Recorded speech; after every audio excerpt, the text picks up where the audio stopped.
নমস্কার সবাইকে। আমি পল্লব। কখনো বৃদ্ধাশ্রমে গিয়েছেন? সেখানে যারা থাকে, যে মানুষগুলি সেখানে জীবনযাপন করে, কখনো তাদের জীবনটাকে একটু জানতে চেয়েছেন? তারা কিভাবে প্রতিদিনের জীবনটা চালিয়ে নিয়ে যায়? কিভাবে তাদের প্রতিদিনের সূর্য ওঠে? কিভাবে তাদের প্রতিদিনের সূর্যাস্ত হয়? এর দেখাশোনা কে করে? তাদের সন্তানরা কোথায়? কেন তারা আজকে এখানে এসেছে? কি পরিস্থিতিতে তারা আজকে এই বৃদ্ধাশ্রমে এসেছে? কখনো জানতে চেয়েছেন? বা আপনি কি নিজের চোখে কখনো দেখেছেন? আমি একটা জিনিস লক্ষ্য করেছি। বৃদ্ধাশ্রমে ডাক্তার, ইঞ্জিনিয়ার, শিক্ষক তাদের মা-বাবা কিন্তু বৃদ্ধাশ্রমে থাকে। কিন্তু কোনো গরিব, শ্রমিক যারা দিনমজুর আজকে ইনকাম করবে, আজকে খাবে, তাদের মা-বাবা কিন্তু আপনি কখনো বৃদ্ধাশ্রমে দেখতে পাবেন না। কেন জানেন?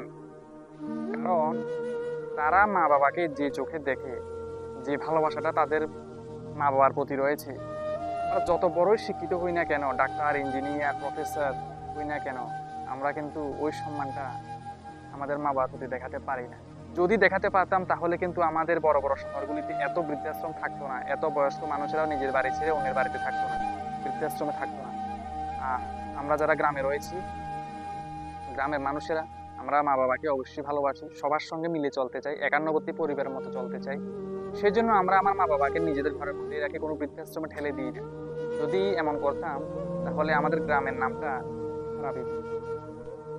নিজের চোখে দেখেছি এবং বিভিন্ন সোশ্যাল মিডিয়াতেও দেখেছি যে ছেলে, মেয়ে, পুত্রবধূ সবাই চাকরি করে। সবাই যার যার মতো সেটেল হয়ে গেছে বিদেশে।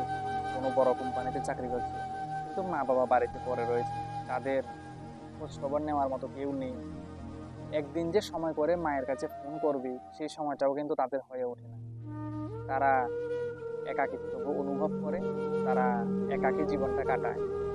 সারা জীবন কোলে করে, কষ্ট করে যে সন্তানকে তারা মানুষ করেছে, সময়ের পরিবর্তনের সাথে সাথে সেই সন্তান চলে গেল দূরে, মা-বাবার ঘরের মধ্যে পড়ে রইল একলা।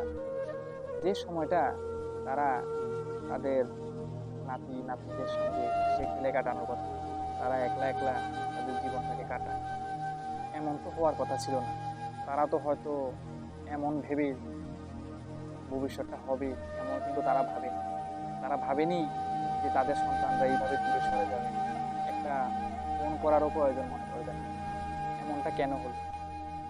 আমার মনে হয় এই সিস্টেমটা পরিবর্তন হওয়া দরকার। সবাই যেন আমরা মিলেমিশে থাকতে পারি। মা, বাবা, ভাই, বোন, পুত্রবধূ সবাই মিলে যাতে আমরা মিলেমিশে থাকতে পারি। একান্নবর্তী পরিবারের মতো সেই দিনটা যেন আবার ফিরে আসে।